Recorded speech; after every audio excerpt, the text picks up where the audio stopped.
Oi, don't do that. The most mental food. I'm just gonna take him down because he's farting. It smells like he needs a serious turn. Leave that in. That's the intro.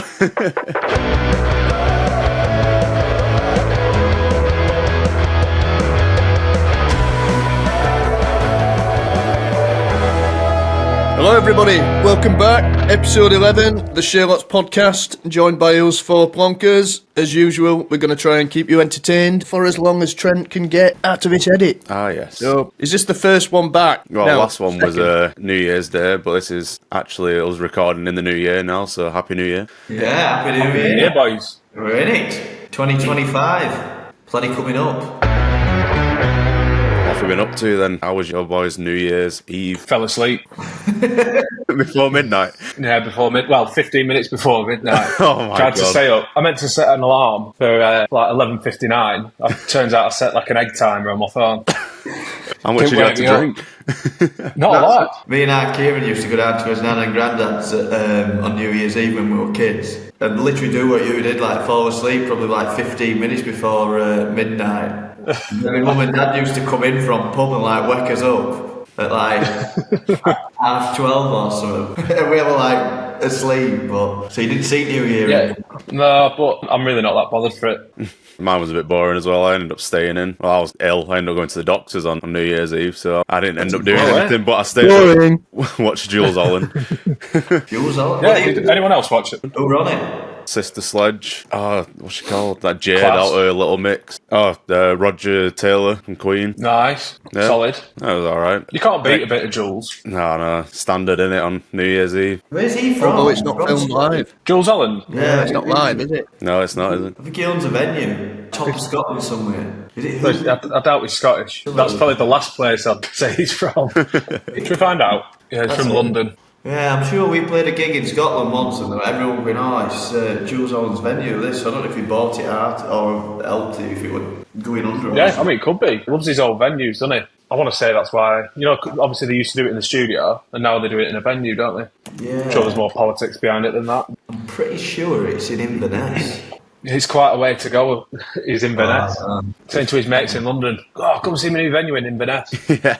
Did anyone else have an exciting New Year then, or did we all just have boring ones? You did, Kay, didn't you? Yeah, I went to Whitby. We're alright. Bit busy. Had a good night, but just finding right boozer. The one to settle in for countdown. As it turns out, I did find a good one, but my first choice were a bit busy. You don't say they called last orders like really early. That one night before. I had to go for 2 nights. Night before was sound, but yeah, like I say. Went into a pub about 11:20, or 11:30. Refused. No more. But then again, it was a Monday night, so maybe they're just thinking, calm down. Big ones tomorrow. Get yourself in bed, son.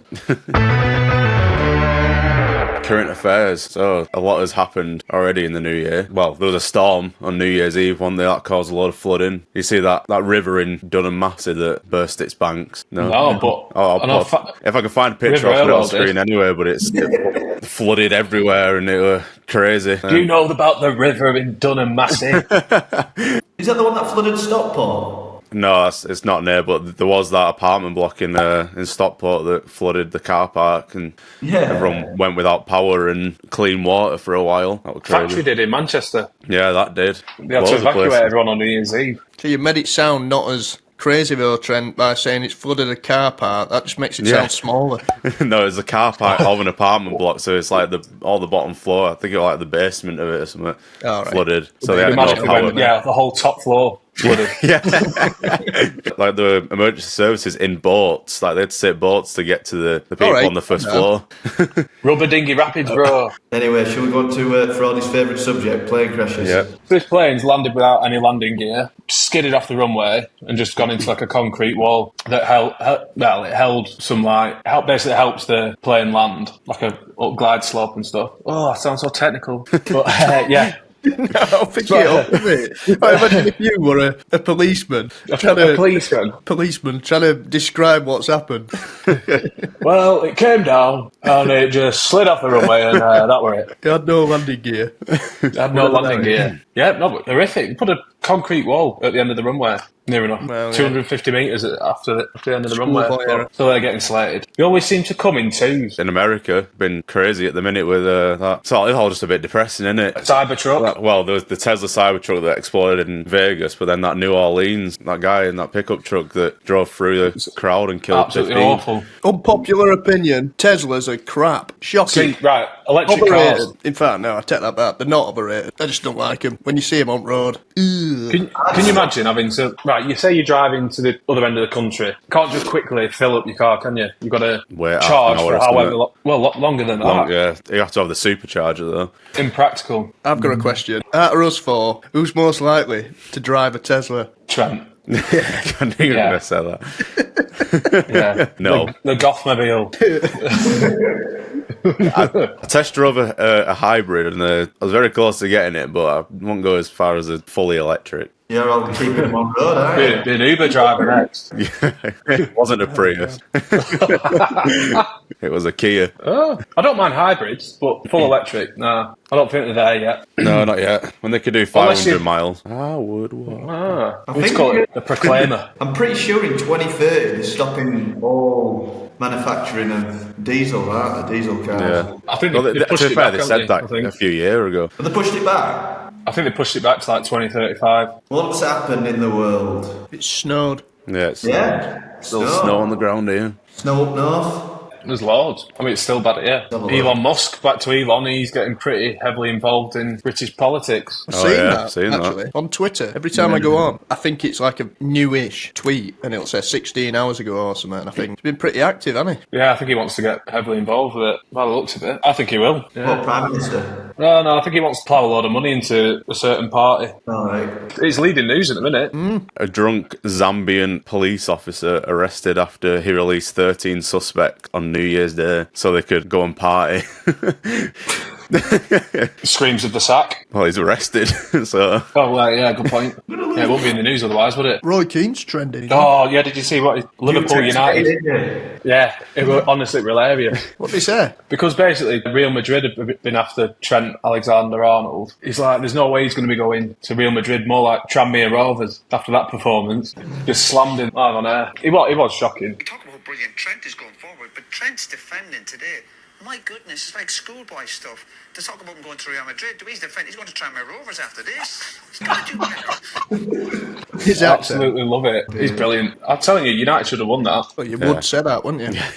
Well, I would, but did you watch it? I watched the first half. I tell you what, I might make a curry later. Oh, there's a new burger just come at McDonald's. Oh, God. That's current affairs. Barbecue ranch stack. I think it's gone downhill, that, McDonald's.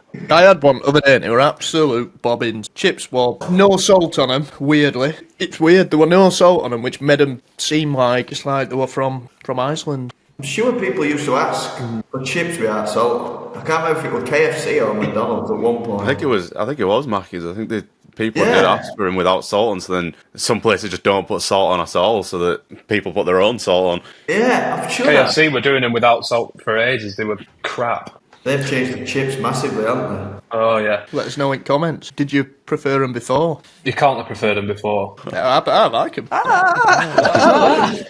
Third in a row that we've done that. No, wait, you need to get the clip in. I couldn't find it, even though we were talking about it last time. I still couldn't find it. Yeah, I like it. I like it. I like it. We've got the. See what you see, right? Do you know what does my head in? When places change stuff. Well, let us know in comments. If you're a person that, for example, when you order an Indian or a Chinese, there's some people who change their order about every time, and there's some people who just know what they want. I'm one of them. Have you all got your set order where you're like, I know what I like, bang? I used to, but I changed now. Yeah, I'm same. I've got my staple, which is like 80% of the time I order that, but then every now and again I might think, oh, I want it a bit hotter, or I might just a bit milder, or change your protein up. I want to go for a prawn dish. You know, like a king prawn madras or something like that. But I just end up always bottling it with a lamb madras, lamb tikka madras. I was just going to say, you're not going to get that at Mackey's. Are we talking about Indian here or McDonald's? We're talking about Both. anyway, wasn't it? Fusion. Yeah, fusion. Fusion cooking. That's my dad's, but hear that. Yeah, that was rock We did feeling. third album. Yeah. Technically first album for Alex and Trent. Recorded it down at Rockfield, and my dad, he were doing all cooking about 6 o'clock, well, the eating time, and basically everything we had a bit of curry sauce on. Gorgeous. Could be anything. Just a little pot of curry sauce on the side. It, like, sometimes it was the Chinese one, and then other times it was like the Indian one, so you never knew what you were getting. Like cottage pie with, or steak pie with Yeah, pie with madras sauce on the side. Yeah. Tell you, when Thinking you've had a outside the skinful, it works. Thinking outside the box. Making you two like do some weird concoctions with pot noodles, putting garlic and cheese in, weren't you? Yeah, well, Alex went for cheese. Yeah. To be fair, I think you were absolutely leathered then, but you said it was banging. After and then I think I had 3 bites and then I went wrong. And I went for garlic, but not thinking it was raw garlic. Just stuck a clove of garlic in. Pot Well, noodle. I chopped it up into chunks and stuck it in my pot noodle, thinking that can only be banging. And it wasn't. It was crunchy. What's your favourite pot noodle flavour? Chicken and mushroom for me. Yeah. All day. And a mushroom. Yeah. Well, I didn't expect that from you, Frody. I expected something mental like. Or beef and tomato. That's a good one. They haven't started avocado flavour yet. Yeah. Goat's cheese. I haven't had anything mad in a bit. No, it's not even mad, just something a bit different. Exotic. Did a pork crackling joint last night. I've got one in fridge, me. See the cogs. Donna. Yeah. Got my new meat probe. I need to get that a whirl. We'll get it nice and juicy. This podcast is just all about food. Well, you have to see for the special guests. Well, exactly.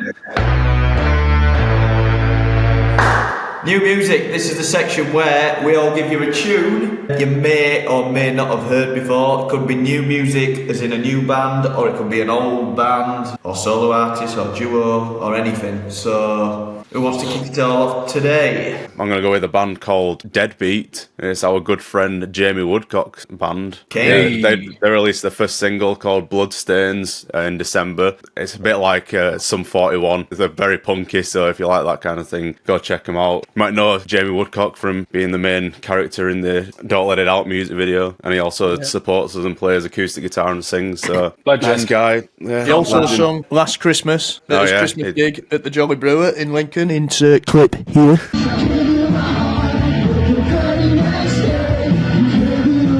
We got a good chorus in. Nice one, Jamie. Right, my tune is, it's not a new band or a new tune, but it's a tune I knew about, but I've just discovered again recently, and it's been absolutely pumping in car, especially coming home from Weatherspoons. Groove Armada, Superstylin. What a tune. Reggae vibes into just chaos. Kicks in. Rise up, da da da da da da da. Still don't know a word of it. Boom, boom, Proper boom. tune. Right tune. Classic. Mine is definitely not a new band. It's quite an old band. Bad Manners.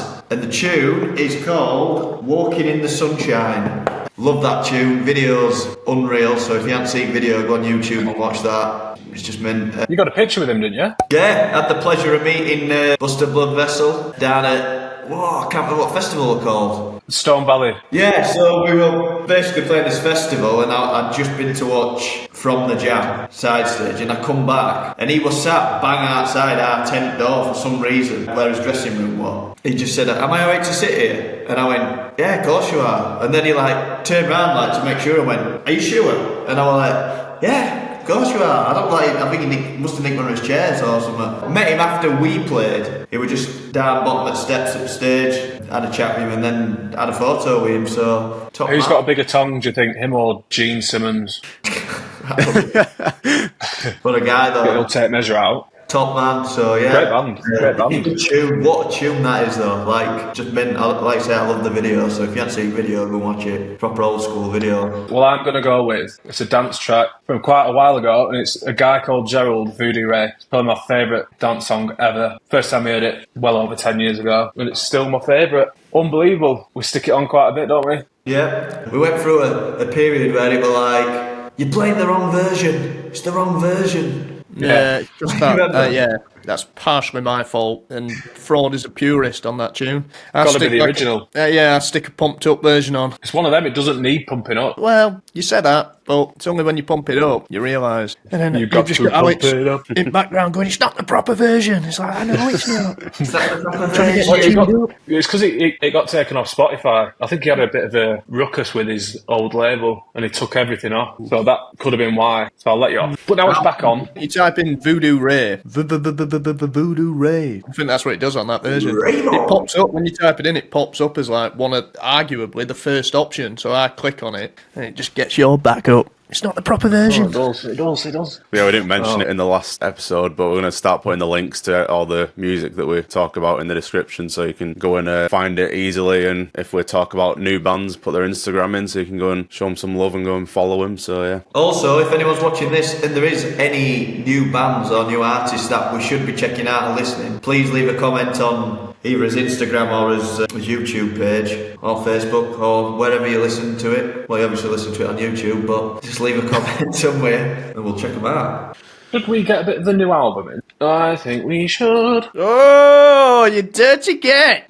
Ooh. Ooh. Oh, look at that. Oh, it's pure filth. Cream. That's the cream. How's it feel, Frody, to be pretty much the only person to have that in your hands? We haven't even got one. I feel so special. At this moment in time, he is the only man on the planet who's got one of them in his hand. Yeah. I actually am. That is a right shout. Oh my Picture god, this. don't. There ain't many of them left, so anyone wanting this, get on it. Hey! Meet Denzel.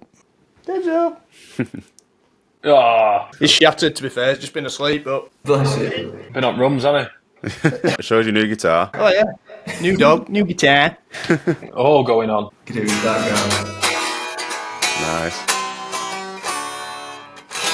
Nice. Nice. Nice. Beautiful. Big shout out, Dan Electro. I'm out of breath. Only ran upstairs. Tom from Dan Electro sorted me this beast out. 59 model in copper and a reverse delay. Ooh, So that you could be plugged good. it in. I have, yeah. Could be good on. Oh, grab it XLR. Yeah, could be good on maybe some of that Dior Sky or something. As well, keep him here now. Yeah, Denzel's decided out. Right, everyone, we've got a special guest for you this week. We caught up with an absolute food creator sensation who's got over 3 million followers across the board. There's no way you haven't seen any of his videos because he's across TikTok, Instagram, everything. Ollie, also known as ElBurritoMonster, kindly agreed to spend some time with us a couple of weeks ago and have a chat with us. So if you're not familiar with ElBurritoMonster, he makes some of the most insane creations. He's like a guru of his own craft. Honestly, some of the stuff he makes is just, nobody's thinking this up. It's got to be seen to be believed. So anyway, here's the chat. How we doing, mate? Very good. How are you boys getting on? Not bad. Good to have you on. Yeah. Nice to finally to meet all you boys. On this tour, I've been absolutely watching your videos like mad. You know, when you're on a big journey and you're thinking, oh my God, I'm starving here. Love it. I have also been actively listening to your most recent album because when you were doing the push for #1, I was like, right, I'm going to buy it on Apple Music. Legend. You see, the thing is, I don't really buy songs on Apple Music, so you are actually one of 3 albums I now own on Apple because the rest is all just Spotify. Oh, nice one. Thank you. Nice one. And as a result, guys, I've got to say, I absolutely hate you. The reason being, when I've got songs saved to my phone, they're the only songs you can use as your wake-up alarms in the morning. So every time of my wake-up is set with a different song. So whenever I'm waking up, I'll set an alarm, and it'll be either your song or a song from Sia or a song from Adele. And as a result, every time I hear that song, it's me waking up in the morning, and I've got to say, it's I unfortunately may have ruined all of your songs through waking up to them in the morning. Oh, no. Well, there's another album coming, so you can get through that one. Deal. What have you been up to, Ollie? So today I've been away so much in December, and annoyingly for, I guess, what I do, it's the busiest time of year because every brand, Bob and Sally, wants some sort of Christmas-themed video coming out. Yeah. So basically I ended up booking all of my holidays in December for some reason. So I was in America at the start, and then I was in Bratislava, and then I was skiing, and then I'm going to South Africa on Sunday. So I've not allowed myself an awful lot of time for doing all the content stuff. So I've kind of been knuckling down with all the sort of the branded work and not had much time to make any of my own. So very keen watchers of my content will have probably realised that most of my non-branded videos recently have just been reposts from last year. Mad. Going all over.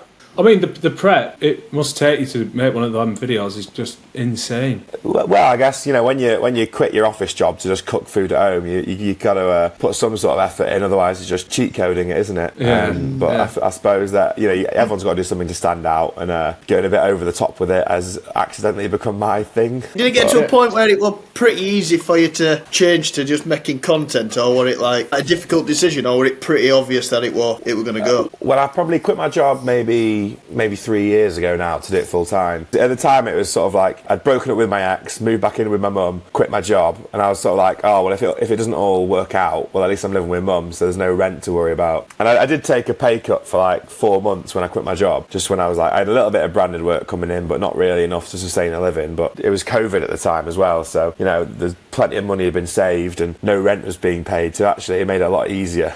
But, eventually managed to sort of monetize it enough to call it a job. But yeah, it was definitely a risk. I think I first saw you on TikTok, because obviously music industry and stuff like that, you might have noticed, but bands and stuff find it really difficult on TikTok to break through unless you've got like a... Well, to be fair, that Noah Khan made it pretty big through TikTok and stuff like that, but like indie bands and stuff, we find it difficult. But that's when I first come across yourself on TikTok. Did you find you blew up more on TikTok or Instagram? Well, to be fair, when I started, it was just sort of like, I was like, oh, it would be way too embarrassing to post all this stuff to Instagram, so I'll just do it to TikTok instead, because at least there, most of your friends aren't going to see it. So by the time any of my friends had seen it, I'd already got, you know, a few dozen thousand subscribers or whatever on TikTok. So luckily, the embarrassing part of just posting to no one, you could do that on TikTok and get away with it without any of your mates roasting you for it too hard. So by the time I was on Instagram, I'd already had like 100,000 people following me on TikTok, so it was a bit less cringy by that point. Always helps being in COVID, so you don't actually have to see anyone face to face when you're posting little TikToks and whatnot. But I suppose from a band perspective, a lot of bands that, you know, if you want to be quite cool, it's probably inherently uncool to post loads of content. So a lot of bands, I imagine, struggle with the trying to balance their coolness with the requirements to actually post online and make TikToks and stuff. Well, it's hard to do. It is. It's strange. It's like, I didn't even know what TikTok was. I think Trent's the youngest, so he definitely did know. I don't really use it much. I have the app, but I don't go on it. I literally didn't have a clue what TikTok was, me, until... So when we were signed to a record label a few years ago, I can remember my dad, who's our manager, saying, oh, I've spoke to Corder, which were like the head of the label, and he was like, you want to get on something called TikTok? And this is way before TikTok blew up into a big thing. I'm like, TikTok? I think we were calling it TikTok for a while. But, my dad was like, yeah, you want to get on that? Apparently Corder says it's going to blow up. And we're like, all right. We did eventually, but Brandon always says if we'd have jumped on it a little bit sooner, we'd be a lot bigger on TikTok now. But even after we did jump on it, I'm still not on it myself, but I'm like, what is it, this like, what do you do on it? Yeah, well, I think, it's one of those. It's a shame that you probably could have, would have, should have got on it a bit earlier to get that initial boost. So there's certain bands who did really well from it. I don't know if you know New Rules. I am now. No. American band, they did very well on TikTok. And it's kind of like, I guess it's less about making their own music, and it was more about like jumping on the viral sounds at the time and kind of using that to push your own music. I mean, there's another guy who lives kind of near you who's a musician. Have you heard of Casey Lowry? Yeah. He's from Sheffield, actually, yeah. So his content is absolutely nothing to do with his music for the most part. It's just sort of like finding like random incel clips online, roasting them, and building what presumably is a massive female audience. I imagine you guys are more male, I would guess. Do you know what? We're pretty split, male and female, but even young and old. It's quite a varied audience, ours. I mean, we've just literally, like, a couple of days ago finished touring with a 90s band, Shed 7. And yeah, the crossover's been perfect for us, really. Like, they've got the next generation of fans coming through, but obviously in the 90s, a lot of their fans now are like, what, early 50s, late 40s now, aren't they? So, but yeah, our fan base is pretty super broad wide. and wide, yeah. Really broad, yeah. I guess you only really get a specific targeted audience if you like really nail in that TikTok niche or that Instagram niche, whereas I suppose you guys are mainly just like going out touring, making your music, and it kind of just reaches everyone. It's like you say, managing the coolness. It's not so much that, it's just trying to manage how do we put stuff out on TikTok where we still, what we do first off is we are a band, but we don't want to try and ignore platforms like TikTok and Instagram if we can use them. But it is quite hard sometimes to like think, what can we do that still fits in with what we are, because we're a band. We're not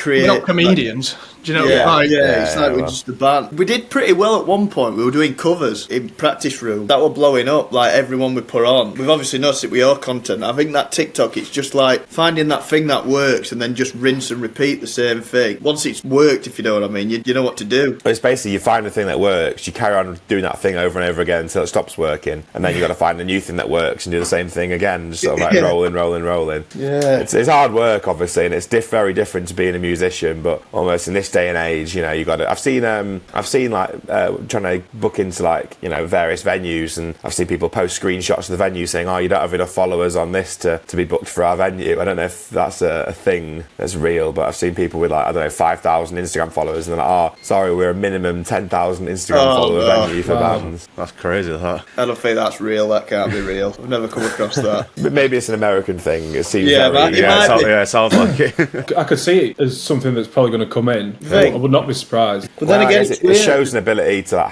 have an audience that you can reach to actually sell out or something. But Yeah. I mean, you guys have the audience, to be fair, so it wouldn't be an issue for you. Yeah, you find that some bands, they'll have hundreds of thousands of followers, but they can't sell any tickets. Whereas where we sell tickets, but we're not like a massive presence on socials. Ours are just like a hardcore fan base we've built up over years and just relentlessly touring and stuff. Well, So- it's like it's real world fans as opposed to people who just click the follow button on the whim of a video that isn't even related to your music, which is the case with a lot of other people. yeah, And it's funny as well, you see a lot of comedians who get very big on TikTok and stuff, and it's comedians especially, it's like doing skits and stuff, and you see their stand up and it's a little bit disappointing in comparison. all right, yeah. But to it's like them. there's a very different skill, stand up versus writing skits online, and to be able to do both is a very like hard earned skill. I mean, some things is just like stand up especially is just like it's a long grind of years and years of practice and being bad at it until you eventually get good at it. And a lot of these new TikTok comedians haven't had the years of experience needed to actually pull it off. Yeah. You know, when you started your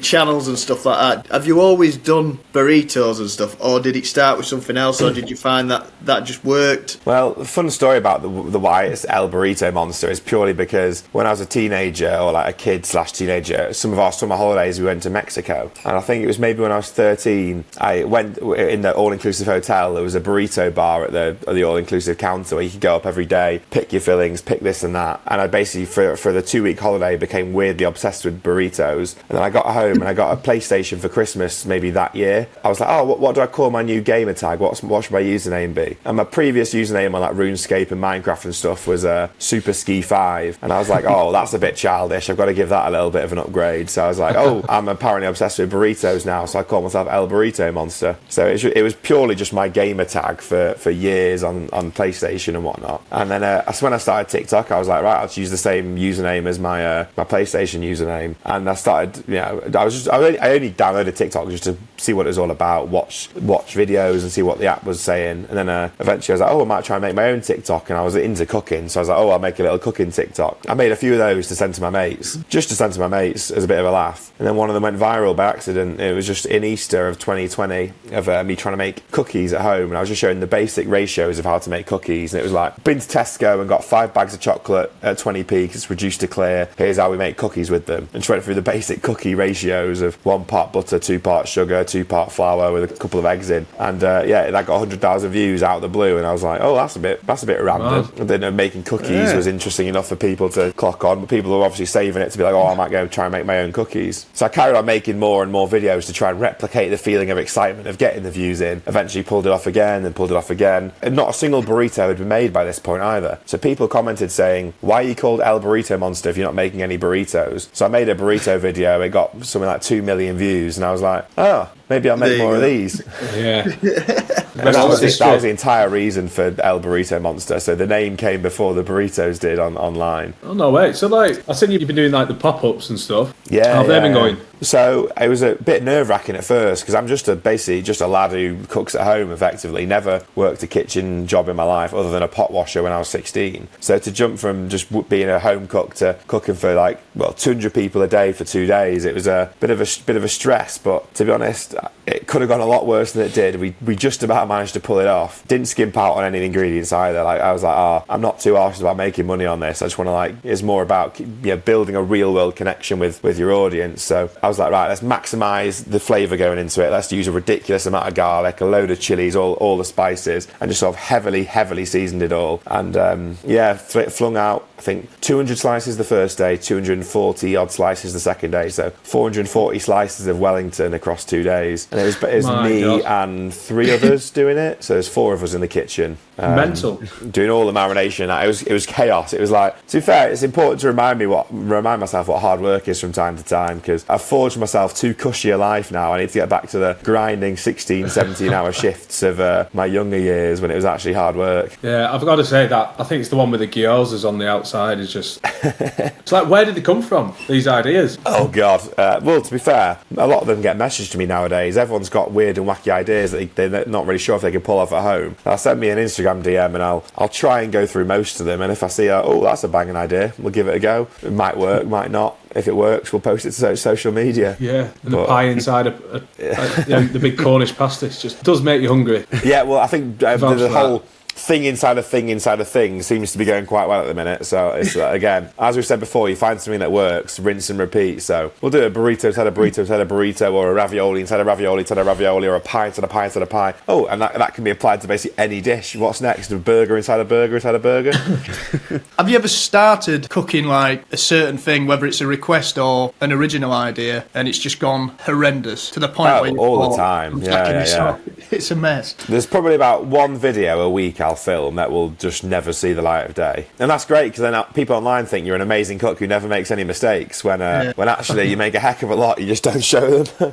And that's why it's nerve-wracking sort of going into a professional kitchen, because people expect you to be really good when they don't see any of your mistakes, and they don't realise they do happen quite often. You know, there'll be times when you'll slip your hand with the salt or the vinegar and you'll make an unappetising dish. But I guess when you're cooking for people, you kind of have to lock in and be like, right, if I fuck this up, my reputation's at stake, everyone's going to think I'm a shit cook, so we just got to knuckle down and do it. Yeah. I think for the pop-up as well, my plan was to try and keep the prices as low as possible. I think we were charging something like 16 quid a portion, and I think after all the costs the profit was about 2 quid. So like in theory had I charged 18 quid rather than 16, it would have double the amount of profit, but I was like, life's too short. Well, fair play. So was that your first one? First one, yeah. I'm doing another one actually. So after I posted the video for that one, I had a bunch of restaurants in my DMs asking if I'd go to theirs. So the next one will be Bristol. Good city. Good city. Well, I went to uni in Bath, which is just down the road. So I've spent a bit of time in Bristol. Really good food city. Basically, and this one as well is a proper nice kitchen. Like the kitchen I was working in the first one was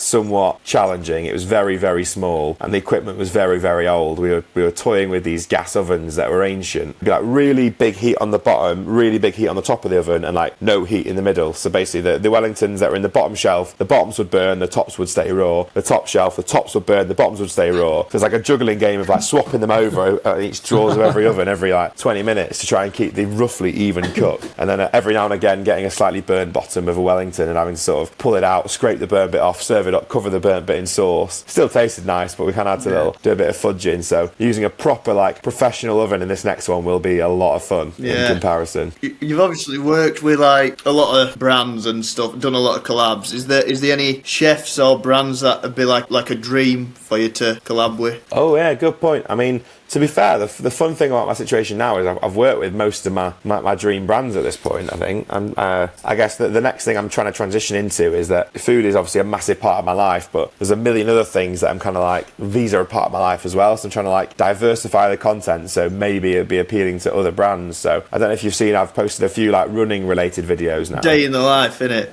Yeah. Skiing. Yeah, I've seen you been skiing, yeah. So there's the skiing, there's the running, and basically, if a ski brand wants to work with me, skiing is probably my favourite thing to do. Running, one of my favourite things to do. So I've been skiing like every year since I was 2 years old, basically. So I'm a pretty decent skier at this point, which means I think if a skiing brand wants to do any work, I can look not shit using their gear, basically.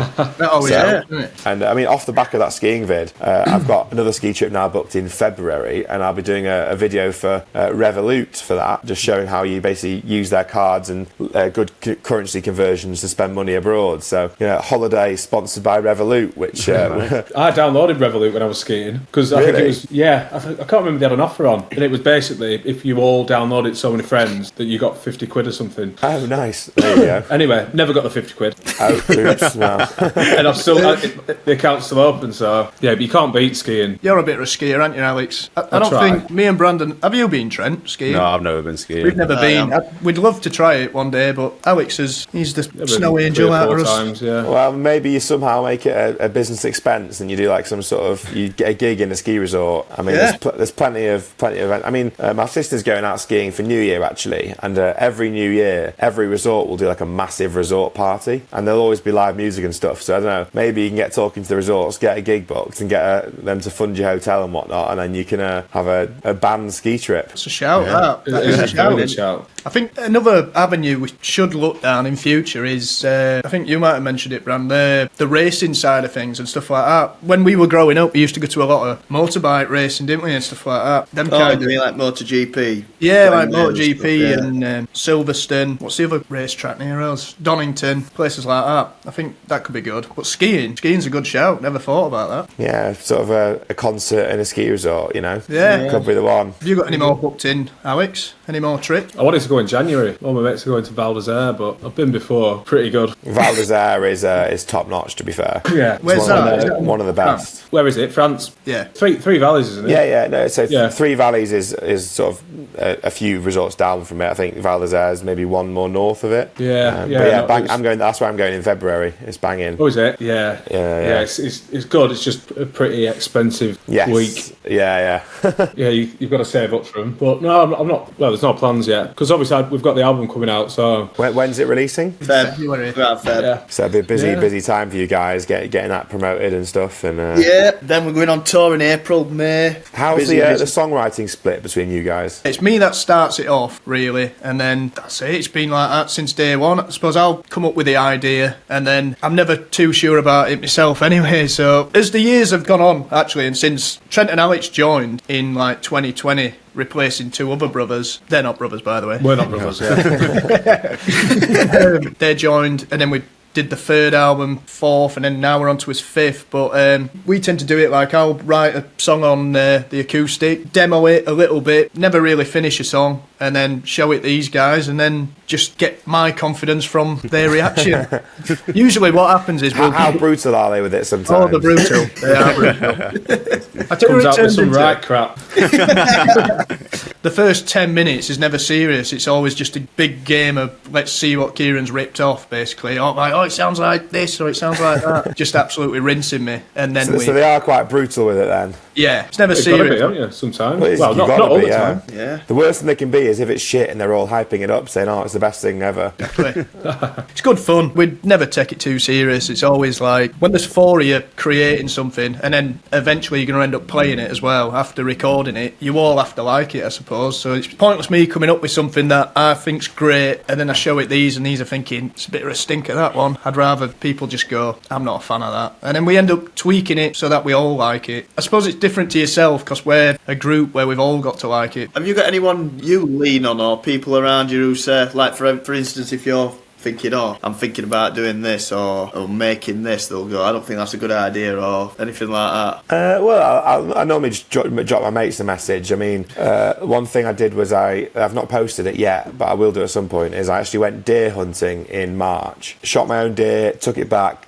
made like 4 different dishes using the deer. I was going to film it as a long form YouTube video. And at the time, all my mates were like, you can't be posting that online. People are going to say this, say that. And I was like, well, it's a perfectly ethical practice. I mean, it's more ethical than buying meat in supermarkets. So if people are doing that, then what's the difference in culling an animal that's overpopulated and needs to be eaten? So I was like, but to be honest, the only reason why I haven't posted it is because I've been lazy and I haven't got around to editing it yet. All right. But yeah, I made a banging venison Wellington, a venison curry, a tandoori venison leg, naan, burrito, the whole shebang. If you could eat one burrito for the rest of your life, what would it be? One for the rest of my life. It's probably going to be really boring, actually. It's just going to be like a chicken and chorizo burrito, coriander lime rice, smoky pinto beans, salsa, Scotch bonnet salsa specifically, bit of guac, sour cream, cheese, lettuce. Yeah, pretty much your standard burrito, because I feel like it's the most repetitive one. I've seen a lot of your videos, and you always tend to put a lot of spice in and chilies. You can obviously take your heat if you went for a curry, in fact, me and Kieran are off for a curry tonight, but what level of heat do you normally go for a curry? I'm a Madras level heat kind of guy, so I'm not too crazy. I'm not like a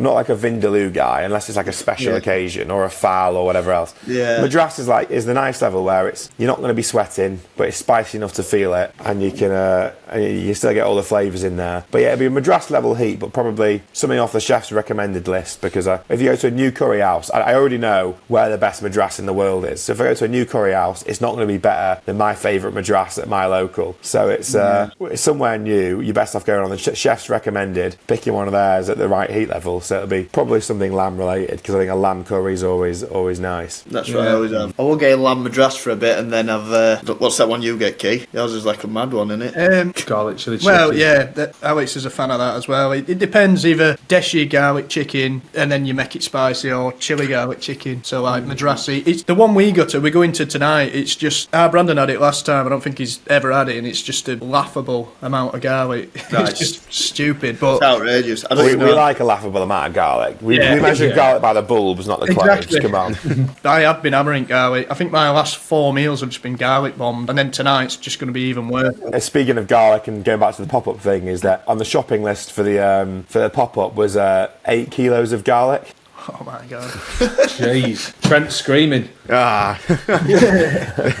Call call him me a vampire. vampire, so Right, okay. He avoids the garlic. no, I love it, to be fair. You love it until it burns your skin, obviously. Yeah. Have you got like the teeth for it or something, or have you got? No, they just call me a goth as well, because of the music I listen to. So. Right, yeah, fair. Sounds like you're going to be calling HR. Yeah, Don't like I know the that sunshine. on this past tour, every He's day only I've been 24, calling He's off. basically the apprentice of the group. Yeah. Gen Z. Yeah. Chief editor, aren't you, Trent? Yeah. So what about Christmas, Ollie? Are you going to be cooking? No, I'm off to South Africa for Christmas. Yeah, Of course, so the missus has got family out there, so we're going to go stay with them, and they're going to do all the cooking. I'll sit back and try and reserve any comments. I've been instructed. It's best, if someone else is cooking, it's best I stay out of the kitchen, because I'll end up being a backseat cook and being like, oh, you need to put more of this in. So it's best I leave it to them and smile and wave. My mum is when she's in the kitchen, she'll complain about me for putting too much flavour in things. She's like, it's Christmas, you can't put any garlic in Christmas. And I'm like, excuse me. Bet you love Boxing Day, don't you? Well, that's always the best, you see. It's always the food you can make on Boxing Day is always more interesting. You don't have to keep 100%. it too traditional, and also it won't be turkey, and it never is turkey on Christmas. Funnily enough, I've had to cook 5 turkeys just to make Christmas themed content this year, but we'll not be going near a turkey on Christmas Day. Well, I was going to ask you that, Ollie. What is your favourite Christmas meat? Christmas meat, it's got to be a rib roast. It is the best. It's an 100%. easy win for the rib roast, I think. Rib a beast. Unreal. Followed by maybe like a slow cooked lamb shoulder, or maybe like a really nice gammon joint, but the turkey can get lost, I think. I'm personally not a fan of turkey. I think it's overrated. I think it is correctly rated, because I think everyone hates it now, to be honest. I think everyone's clued on to the fact that Christmas was all a lie from big turkey to con us all into actually eating it once a year. To be fair though, in Brixton we had like a Christmas dinner, didn't we? But that turkey were good. Yeah, good point, Trent. Well argued. A really good turkey can taste almost as nice as chicken, but why would you not just eat chicken? Exactly. Yeah. Because they get absolutely slayed all year. Yeah, a leg of lamb or a chicken or a rib roast. Yeah. Rib roast is fun. You mustard it down, season it up, stick a probe in, cook it on a nice low 160 temperature until it comes to like 40 degrees, maybe 45 if you like it a little bit more done. Pull it out, rest it, it'll go up to 50, 55. Nice, juicy, pink rib roast. Making me mouth water here. Oh, absolutely, yeah. Happy day. I haven't even eaten today. This is torture. Have you not? No. Just sort of. And if you do a rib roast on Christmas, I know it's annoying, but take it off the bone and cook it as a joint. You'll get a much more even cook all the way through that way. So if you happen to be doing it, take it off the bone, tie it with string all the way down to get a nice even log, and you'll get a much more even cook all the way through. If you cook it on the bone, the amount of flavour that gets added is compromised by the fact that the outer bit will be cooked more and the inner bit will be still quite raw. So there's my 2 cents on the matter. Right, nice. What's your favourite cuisine overall, even though you are El Burrito? It's a comfortable and very easy win for Indian food, I think. Can we get a quick straw poll of the guys? Are we Chinese or Indian for a takeaway? I'm Chinese. Do you know, I'm very, very torn. I probably would just by 1% pick Indian, I reckon. But Chinese, it depends. We've got different rules. I like Chinese for frequency, like, and then I like the Indian, like, I'm once every couple of months. Chinese can be hit and miss. Chinese for frequency. R.I.P. your arteries, son. He only orders it 4 times a week. Turn it into Big John. I know what you mean, though. Like, the amount of Chinese food to Indian food. So, like a Chinese, I order Chinese. I can't think of the last Chinese meal I actually went out for. That's like an order job for me. Whereas an Indian, we're going to Indian tonight, aren't we? Yeah, it's a sit-down job, isn't it? But it's not as often as a Chinese. But it does feel more special as well. We're going to probably sink a good 15 to 20 kingfishers with it. Nice. Is it a bring your own booze or is it a pints on tap place? No, it's a proper draft. So you'll be spending as much on pints as you will food then tonight. Well, that is the thing. Yeah, we actually do. I think the last couple of times we have actually, we've spent more on the beer than the food by like a few quid, but it's a good laugh. A few quid. I think you're lying. What's your favourite kind of music, Ollie? What are you into? You're going to heavily judge me if I tell you my song of the year on Spotify, so I'm able to refrain that information. But I'll tell you, it was 34 listens to the song Vampire by Olivia Rodrigo. Wow. Fair enough. I don't think I've heard it. To be honest, I listen to music and basically one time of my day. So it's an hour every day that I listen to music, and it's for one specific time. Do you want to hazard a guess when? When you're cooking. Cooking. Nope. No, that's Running. Netflix. When you're running. That's the one. Yeah.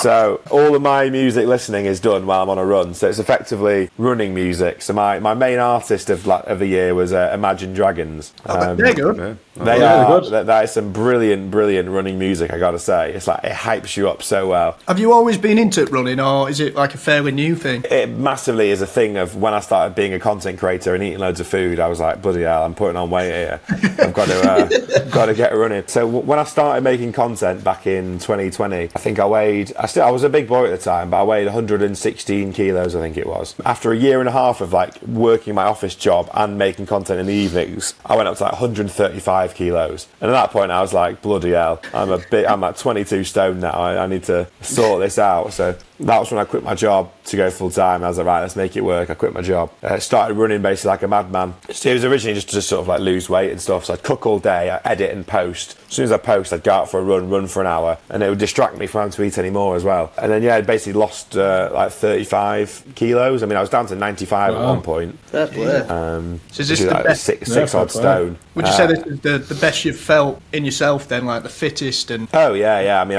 I'm capable of so much more than I ever have been before mentally.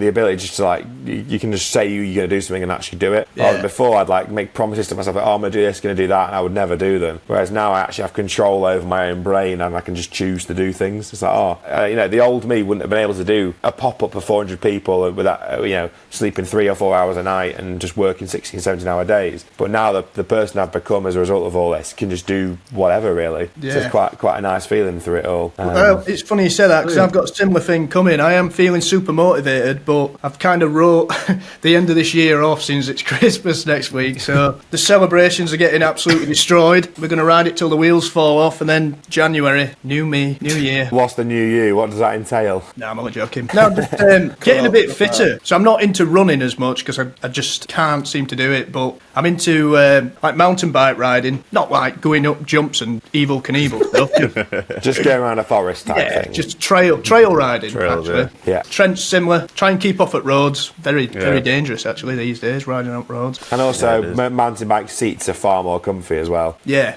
true. I did an hour and a half bike ride on a road bike the other day, and I came off and I sat down and I was like, bloody hell, that hurts. But, You need them padded shorts. yeah, well, I had padded shorts on and all, but they didn't seem to do the job. Sports-wise, I'm not a football fan so much, whereas Brandon's a massive Sheffield Wednesday fan. I prefer boxing and stuff like that. I think we're all into different things, but So you'll be watching Tyson Usyk 2 on Saturday? Oh, yes. Definitely. Yeah, I will be watching that. But it's on at like quite early. I think it's at 3 p.m. as well, the fight, which is quite nice. I mean, nothing's worse than staying up till 5 a.m. for a disappointing fight or whatever. Oh, yeah, they're worse than ones in America. Get up at like 4 in the morning. Yeah, we stayed up one night. We were on a tour bus, actually. We all set as alarms and we got up for Floyd Mayweather, the Conor McGregor McGregor, and it was just dreadful. I don't even know what that fight was, to be fair. It was. I mean, my biggest shame is staying up till 5 a.m. a couple of years ago for one of the Jake Paul fights. What a waste of time that was. Yeah.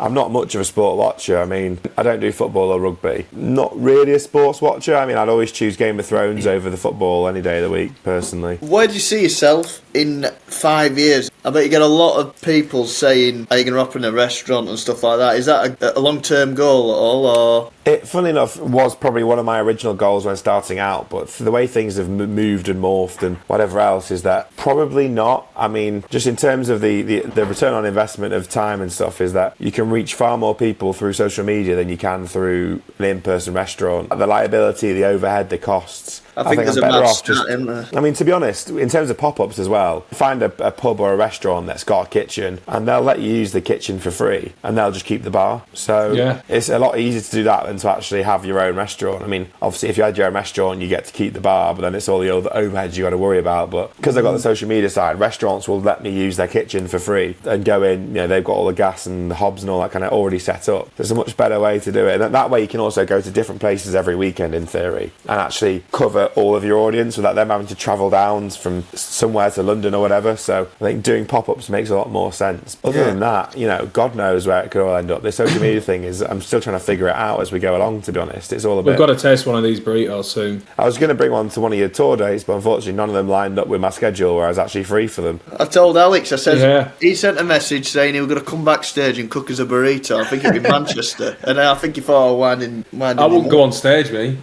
I'd have to roll you one.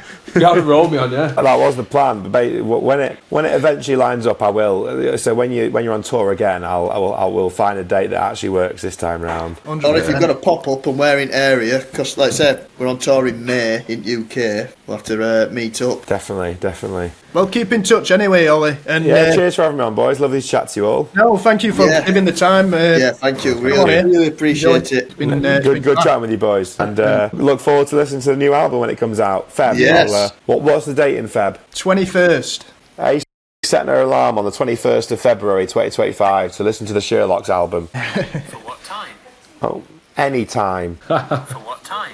12 o'clock. That's the time. There we go. Listen to the Sherlocks midnight. album. But The yeah. alarm is set. I'll keep an eye out for it. Bang on. Yes, well, thank you Cheers, again. Boys. Cheers, Ollie. Ta-ra. Right, everybody, that was chat with Ollie. Massive thank you to Ollie. Sounds weird calling him Ollie. El Burrito for coming on the podcast and taking the time. Absolute top man. It was nice chatting with him. Hopefully you've enjoyed the chat with him and finding out a little bit more about what he does. I know he's into his skiing at the minute, isn't he? Yeah, to be honest, I was thinking, like, not that I think he's peaked too early, but where does he go from here with, like, some of his creations? Controversial. Do you know what I mean? Like, well, Fraudie's seen a lot of his stuff. Where can he go with it? The only I think way he'll find is somewhere. Bigger and better. Yeah, Bigger some of the stuff burritos. just watch some of his videos. They're just Yeah. insane. I'm obviously doing the pop-up shops and stuff, so he did kindly offer to come backstage and cook us a couple of burritos up at some point. So watch this We'll be space. taking that one up. Oh, definitely. Definitely. We'll leave a link in the description to his Instagram and TikTok and that, so you can go and watch his stuff. Yeah. Yeah, so a massive thank you to Ollie for coming on. Appreciate it, mate. If there's any guests in particular you'd like to see on the podcast, get in the comments, let us know. We've got a good few episodes lined up. Maybe not every time, but it is something we want to keep doing, getting guests on. It's always good fun. We've got a mint episode coming up with a good friend of ours. Yeah. We'll send home more. That's going to be good. It's technically the second episode of 2025, but for us, it's the first episode because we're filming from a lot of the time. 6th of January. So, yeah, new year, new me. Obviously, got a new album coming out. As you know, we're not going to go into it too much, but if you can pre-order a copy, you'd be doing us a massive favour, or even better, grab a bundle with the power of technology. And then we pour it. Just done it in real life in Alex's hands. Edited. No doubt we'll have some in-stores leading up to album. Then we're touring in April, May. Yeah. Trent, met them dates pop up around Europe and the UK. So yeah, loads of exciting stuff coming up. We're buzzing. We are going to smash it this year. So get behind us. We're going to keep churning these podcasts out for you. Is there else we can make Trent pop up? I know, that's from... There's only one thing left to do, Fraudie. Like, share, subscribe, and comment.